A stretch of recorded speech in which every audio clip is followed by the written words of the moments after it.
Is he in? Ah, good morning, Mr. Kite. Well, he's very busy, but I know he's always pleased to see you. Will you come this way? The Works Committee to see you, Major. Ah, come in. Take a pew. Cigarette? After due deliberation, Major Hitchcock, the Works Committee has had to call a stoppage in response to our members' wishes. Oh, really? Oh, what precisely is the trouble? The members feel that the agreement negotiated with respect to time and motion study is being contravened. Oh, that's impossible, you know me. I wouldn't do anything behind the backs of the unions. Then perhaps, Major Hitchcock, you can explain the presence of this new man. New man? But he hasn't started yet. Hasn't started yet? Then what's he doing on a forklift truck? Who? Windrush. Wind? That name rings a bell. Get his particulars. Let's be perfectly frank with each other, Major. This man is not a genuine worker. He's admitted as much. And in permitting him to drive one of them trucks, I would say the management is willfully jeopardizing the safety of its employees. What is more, Major, he does not hold a union card. Here you are, Major. Thank you. But you're absolutely right. It's that damn labor exchange again. Henry, this man must be sacked immediately. Well, now do you see what we're up against? Nowadays, they send us anybody. Just anybody.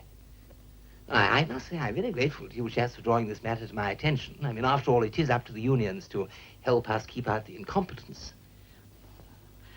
If you do not mind, Major, we would all like to withdraw and consult. Oh, by all means, go ahead. Thank you.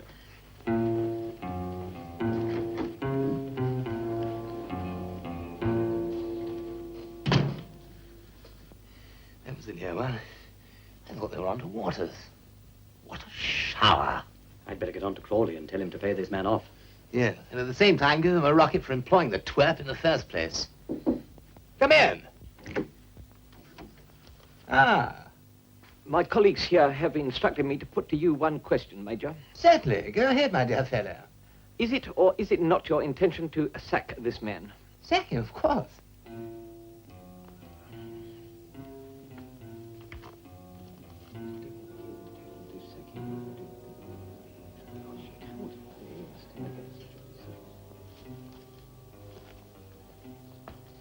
I'm obliged to point out, Major, that if you sack this man, the company is in breach of its agreement with the union. Surely he's not a union member. Correct, but that is merely technical. But didn't you say that he was incompetent and couldn't do his job properly? We do not and cannot accept the principle that incompetence justifies dismissal. That is victimization. That's right. Get here. Oh, well, we seem to have been at cross purposes. I was under the impression that it was you chaps who objected to this fellow. That was before we was in full possession of the facts. Well, in that case, everything's absolutely splendid, and the fellow can stay on. Well, I think we can all congratulate ourselves on a most productive morning's work.